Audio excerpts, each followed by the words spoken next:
आज के इस एक्सप्लेनर में हम स्वदेशी एरोस्पेस इंजीनियरिंग की एक बेहद ही रोमांचक कहानी पर बात करने वाले हैं। एक ऐसी कहानी जिसने पूरी दुनिया को चौंका दिया था। हम देखेंगे कि कैसे भारत ने विशालकाय ब्रह्मोस क्रूज मिसाइल को अपने सबसे प्रमुख fighter jet Sukhoi Su-30 MKI के साथ सफलतापूर्वक इंटीग्रेट किया।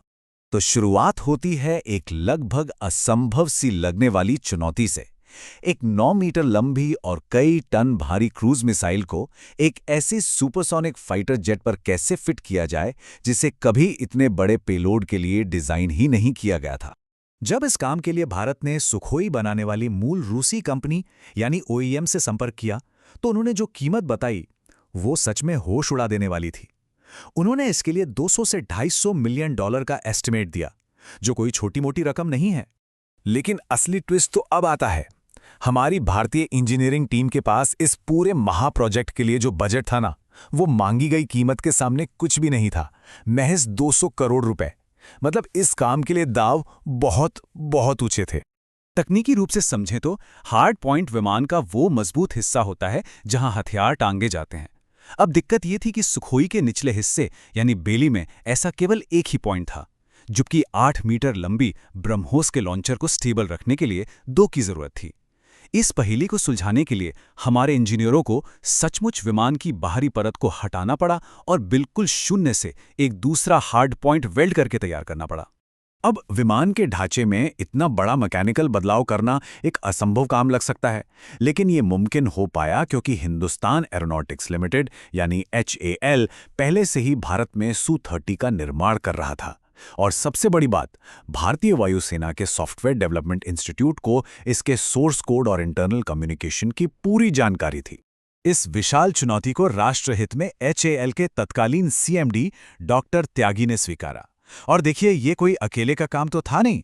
इसके लिए देश भर के DRDO, NAL और IISc जैसे प्रतिष्ठित संस्थानों से 100 से भी ज्यादा एविएशन एक्सपर्ट्स का एक जबरदस्त गठबंधन तैयार किया गया।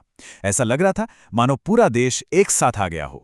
एक तरफ जहां HAL विमान के ढांचे पर दिन रात काम कर रहा था, वहीं दूसरी तरफ DRDO की पुणे और हैदराबाद की टीमों ने एक ऐसा विशेष लॉन्चर बनाने का जिम्मा उठाया जो दुनिया में इतने बड़े पैमाने पर पहले कभी बना ही नहीं था।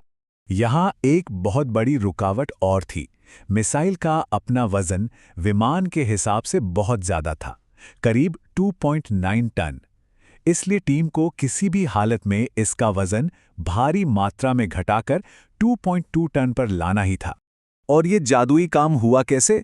उन्होंने भारी धातु वाले हिस्सों को हटाकर उनकी जगह एडवांस्ड कंपोजिट मटेरियल्स का इस्तेमाल किया और एक बहुत ही स्मार्ट ट्रिक लगाई। मिसाइल के बूस्टर को ही छोटा कर दिया गया, क्योंकि उन्हें पता था कि लॉन्च के समय सुखोई की अपनी सुपरसोनिक गति ही मिसाइल को एक जबरदस्त शुरुआती धक्का दे देती। जरा हमारे इंजीनियरों की कुशलता देखिए। कॉकपिट में कोई नई स्क्रीन या नए बटन जोड़ने की जगह ही नहीं थी, इसलिए उन्होंने सीधे मौजूदा रूसी स्क्रीन्स की कम्युनिकेशन बस को ही रीप्रोग्राम कर दिया। इससे पायलट को सुरक्षित लॉन्च का एकदम सटीक समय उसी पुरानी स्क्रीन पर देखने लगा। अब आते हैं एक ऐसी इंजीनियरिंग चुनौती पर जो सीधे जीवन और मृत्यु से जुड़ी थी। यह सोचना ही डरावना है कि इतनी भारी मिसाइल को ड्रॉप किया जाए और वो हवा के दबाव के कारण तुरंत पलटकर बीच हवा में ही सुखोई से टकरा जाए तो क्या होगा। इस चुनौती में जोखिम सच में बहुत बड़े थे।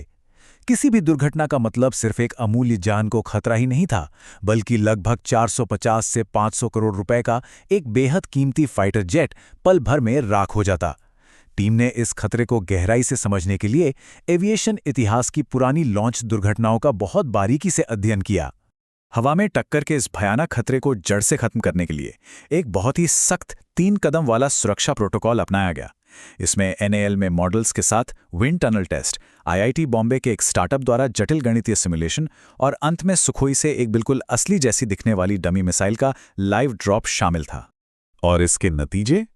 इन तीनों अलग अलग परीक्षणों के नतीजे आपस में बिल्कुल मेल खाते थे। गणित और प्रैक्टिस दोनों ही स्तरों पर यह मजबूती से साबित हो गया कि लॉन्च के बाद मिसाइल के विमान से टकराने की संभावना एकदम शून्य थी। और इतनी सटीकता क्यों जरूरी थी? खैर, एक अकेली ब्रह्मोस मिसाइल की कीमत ही 30 से 40 करोड़ रुपए के बीच होती है। जाहिर है, वैज्ञानिक बार बार ट्रायल एंड एरर या हवा में असली विस्फोटक मिसाइलों के साथ टेस्टिंग करने का खर्चीला जोखिम बिल्कुल नहीं उठा सकते थे। इसी वित्तीय और तकनीकी मजबूरी ने जन्म दिया उस महान फर्स्ट टाइम राइट फिलॉसफी को। डीआरडीओ का सिद्धांत बिल्कुल स्पष्ट था, सारा कैलकुलेशन जमीन पर ही परफेक्ट कर लिया जाए, कोई ट्रायल नहीं होगा, पहली उड़ान ही 100% सफल होनी चाहिए।